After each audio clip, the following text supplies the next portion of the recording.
Hey everyone, welcome back to New Method Live. I am so excited that you're here. And today we're going to be talking about food as medicine. And this is a sentence that we hear all the time, food as medicine, food as medicine. What does it mean? Today we're going to dig in and talk about what that sentence actually means. So here's the thing. We eat pounds of food daily, pounds of stuff that goes into our body every day. If all food was the same, it really wouldn't make a difference what we eat, right? It wouldn't make a difference if we eat pizza all day or broccoli all day, but we know that it makes a difference. And that's because food carries information. It carries information, it carries molecules, it carries codes that tells your body what to do. If we choose the right codes and the right information, it will tell our body to do good things, healing things.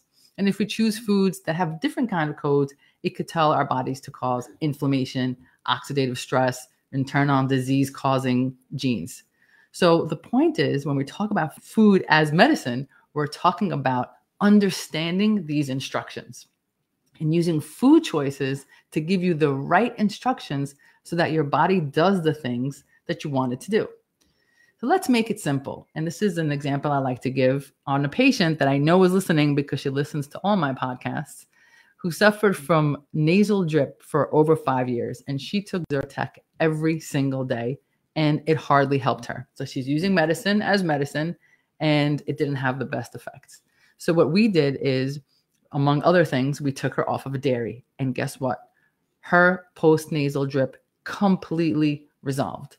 So by making certain food choices, we were able to cure her post-nasal drip. That is using food as medicine. Now, most doctors, NPs, PAs are not trained on the power of food, but I see it daily in my practice. We change our patients' nutrition and their skin gets better. Their joints get better. Their brain fog goes away. Their migraines go away. Their memory improves. So today, we're going to take a deeper dive into what it means to use food as medicine.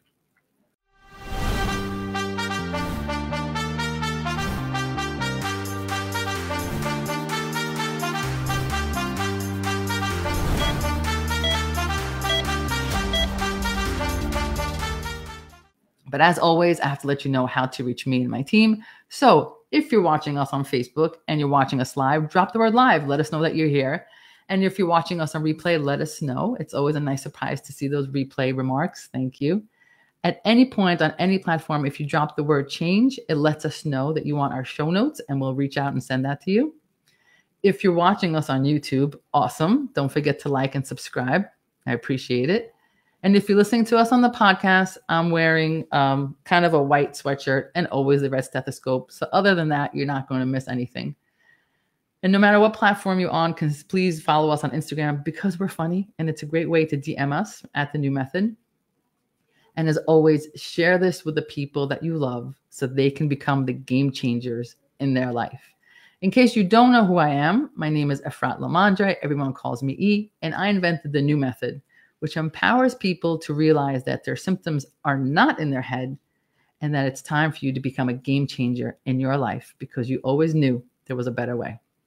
So join the conversation, whatever platform you're on, let us know that you're here, and let's jump in and talk about food as medicine. And I want to start with a definition. What is medicine? What is medication? Medicine, I'm going to read this right off of my little Word document here. Medicines are chemicals or compounds used to cure, halt, or prevent disease, ease symptoms, or help the diagnosis of illness. So what is food as medicine? It's prioritizing food and making changes in your nutrition in order to prevent disease, ease symptoms, or help in the diagnosis of illness. It's the same exact thing. So we're able to use the food in the same exact way that we use some medications. Now, here's the thing. This is not new. Obviously, this is not new. But what's amazing is that conventional medicine already started realizing this. I mean, they take some time to catch up. People in functional medicine world have known about this for a long time, using food as medicine.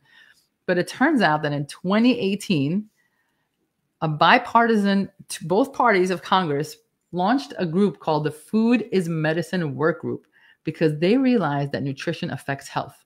Now, granted, nothing came out of this work group. And if anything did, it probably would have missed the mark because it's the government. But the point is, both parties agreed that food is medicine enough to start to create a work group around it. And that's pretty significant. Even some forward-thinking hospitals started understanding that food is medicine. There's an article in the 2019 Times and tells a story. This is a great story. I'm going to take a moment to tell the story about a man who started feeling toe numbness in 2010. And, he brushed it off. He ignored it. And by the time he went to seek medical care, it turns out that he had full-blown type 2 diabetes and the toe needed to be amputated. He was overweight. He lived under the poverty line, didn't have access to foods. And so they started him, as typically, on a bunch of medications. But his diet was fast foods, convenience store food, frozen processed meals, and the medications didn't work. And he got to the point where his disease, his type 2 diabetes, was life-threatening. And as I said earlier, he lived below the poverty line and didn't have access to fresh food. So this hospital was forward-thinking enough to realize, and they launched in 2017, prior to that, they launched this really cool group called the Fresh Food Pharmacy, but they spelled the word pharmacy with the word farm, like where animals go on a farm. So Fresh Food Pharmacy. And here they provide healthy foods to the patients in their area, and they teach them how to incorporate it. So this patient, they actually sent him with a food prescription to this pharmacy with an F, and they were able to give him the food that he needs and also teach him how to use the nutrition. His blood sugar was monitored by dietitians, and within a year and a half, he lost 60 pounds, his sugar normalized, and he's out of the danger zone. That's a classic example of using food as medicine. And it's amazing to see that there are hospitals that are forward-thinking enough to recognize that food is a significant part of disease management. But here's the thing,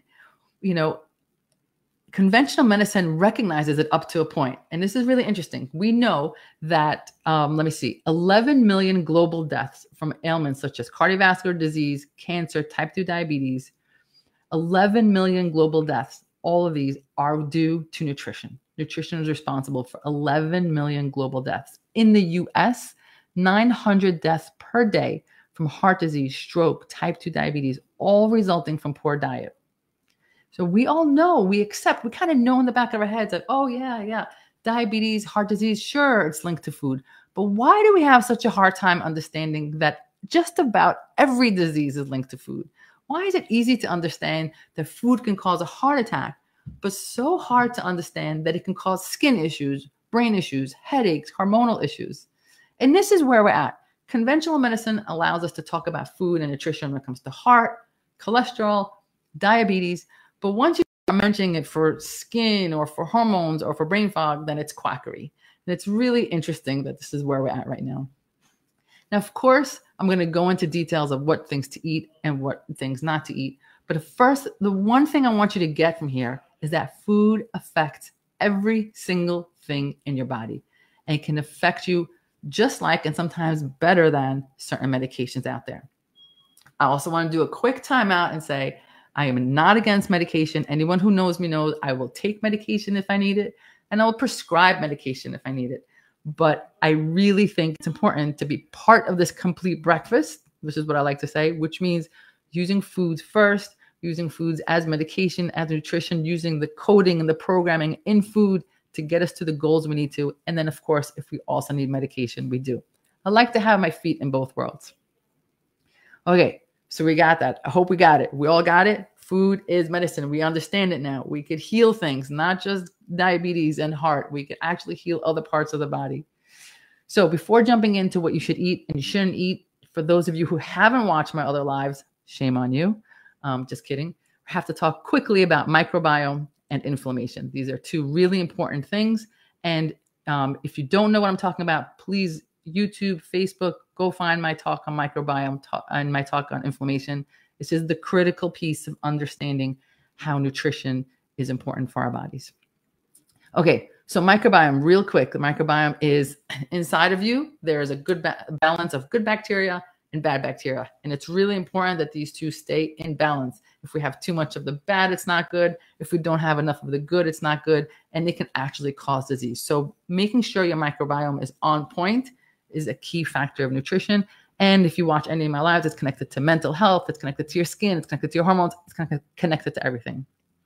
And the other thing is inflammation, because certain foods will drive inflammation up, which will cause disease, and certain foods will drive inflammation down, which will help you heal and cure. So these are the two things that we're really focused on when we talk about food, and making sure we have the best microbiome and reducing inflammation.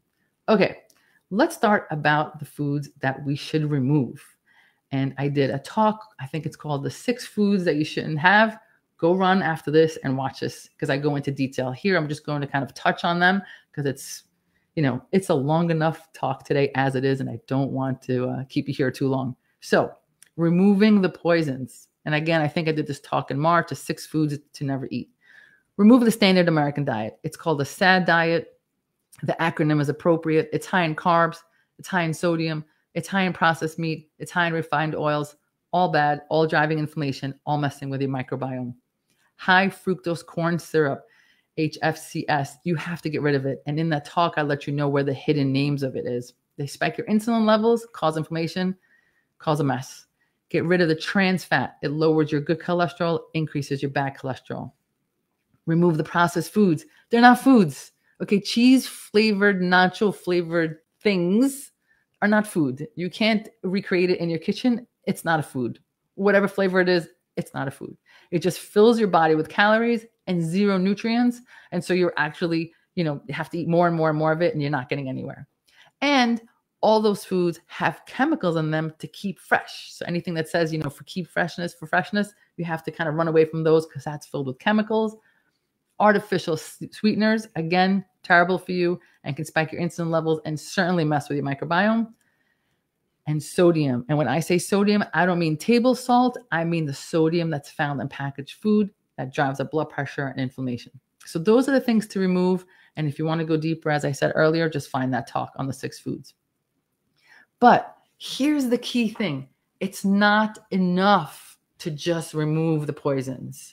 Okay, I have patients that come in, I stop eating this. That's great. That's awesome. And then they're eating grilled chicken and broccoli every single day, 5 times a day. That's not good enough. It's a great job that you remove the bad stuff, but you have to put in the good stuff. You have to add in the good stuff. Otherwise, we're only halfway there. So it's really about making those choices to put the things that are going to give your body the codes needed to heal. Okay, what does that mean, adding the good stuff? So there's foods that heal the gut. You all know about it, probiotics and prebiotics. Probiotics are full of live bacteria that will help ensure your gut is full of the good bacteria. Just like, foods that have that are yogurt. Don't really love yogurt. I try to stay away from dairy. So if you were staying away from dairy, kombucha and kimchi, anything pickled usually has great probiotics in it, anything fermented. Prebiotics are just the things that feed the probiotics. Okay, so there's just the food that keeps the little good bacteria alive. And those are apples, artichokes, berries, green vegetables, leeks. So those are things, prebiotics and probiotics. There's food specifically designed to increase immunity and decrease inflammation. And for those of you who don't know, depression, cancer, heart disease, obesity, diabetes, dementias, allergies, chronic fatigue, autoimmune, it's all connected to inflammation. So removing the foods before to reduce the inflammation, but adding omega-3 from good fish and nuts, eating the rainbow. There's a reason why your fruits and vegetables have a color. They have that color because they're full of phytochemicals, phytonutrients, and they are anti-inflammatory. So when we say eat the rainbow, we don't mean Skittles. I want you to look at your plate and make sure it has color. If you're eating the same broccoli every single day, not enough. I need you to have colors in there. There's food specifically that will help your energy levels. And when I say energy, I'm talking about mitochondria. Basically, here's how it works. This is your entire semester of biology in one sentence. You eat your food, it breaks down to fats, protein, and carbs. You breathe oxygen. They combine together in a factory called the mitochondria. The mitochondria produces energy. When your mitochondria stops producing energy, you die. That's it. You got an A. Okay, biology 101. But so the key to longevity, the key to keeping healthy is to make sure that those mitochondria are healthy and happy. and we have to feed them and put foods in our body that ensure that our mitochondria is functioning properly. Intermittent fasting, if you haven't seen my talk on that, run for that one. Intermittent fasting is key because it burns fat instead of sugar. Mitochondria loves that. And mitochondria loves blueberries, pomegranate, extra virgin olive oil, and MCT oil. So get that into your diet as well. There are foods designed specifically to help you detox, right? Detoxification means getting the chemicals out of your body, the waste system. Really important to have waste system. You know what it's like when your garbage doesn't get picked up during the week at home. Can you imagine what's happening in your body? Detoxing is really important. And part of it, if we have an overload of toxins, that's going to be a problem. If we're feeding ourselves too much sugar and starch and environmental toxins, the body's going to have a hard time detoxing. So detoxing, water, hello, flushes is right out through urine. Really important to have water. Fiber helps you poop. I know we don't like to talk about pooping, but it's important. And detoxing of the liver means you have to eat certain foods that help your liver. One of the best foods for that is cruciferous vegetables. Hard word to say, but easy vegetables to eat. Your broccoli, your collard green, kale, cabbage, Brussels sprouts. Eat all of those because it helps your liver produce glutathione, and glutathione helps detox. Of course, I have to say curcumin and green tea are also magical detoxifiers. There are foods that give codes to our blood vessels. So our blood vessels, 100,000 miles of blood vessels are in your body, enough to go around the earth 2.5 times, all in your body. And they don't just pump blood. They actually are the communication source, okay? It's like the most intricate subway system right inside of you. And you have to keep those vessels intact and healthy. The inside of those vessels is called the endothelial lining. And it's really important that the endothelium is healthy. If not, we have a mess. It gets messed up by bad food, processed food, high starch, sugar, all that messes it up. In fact, studies show that even one single fast food meal harms your blood vessels. Good news is it could be offset when you eat the good phytonutrients and the antioxidants found in colorful foods. So this is just the tip of the iceberg. This is me cutting it down to 20-minute talk because I didn't even talk to you about food and hormones, food and mental health, food and your skin. I just chose some because I can talk about this forever, but everyone has things to do. So some of them I already talked about in my lives. I definitely talked about gut. I definitely talked about mental health. But the point is this: food is powerful and can be used as medicine. And if it's used right, it can help you heal. It can help you not just live longer, but live longer better. And that's super important. So to recap, because you know I love my recaps, the food we eat affects everything. Inflammation, chronic disease, mental health, you name it, you think about it, what you're putting in your mouth is 100% going to affect it. And we can use food to get us to our health goals. And I know this is a lot. And if you are ready to work with us, here's how to reach us at The New Method on any platform, basically: Facebook, Instagram, YouTube, TikTok. TheNewMethod.com is our website. You can DM us, send us an email anywhere you want. We look forward to helping you become the game changer in your life because you always knew there was a better way. I look forward to seeing you guys next week. Bye. Hi, I hope you enjoyed this talk. I put my heart into it. And if you did, don't forget to like and subscribe. Be sure to check out last week's talk about how to make your body an unwelcome place for cancer. I'll see you soon.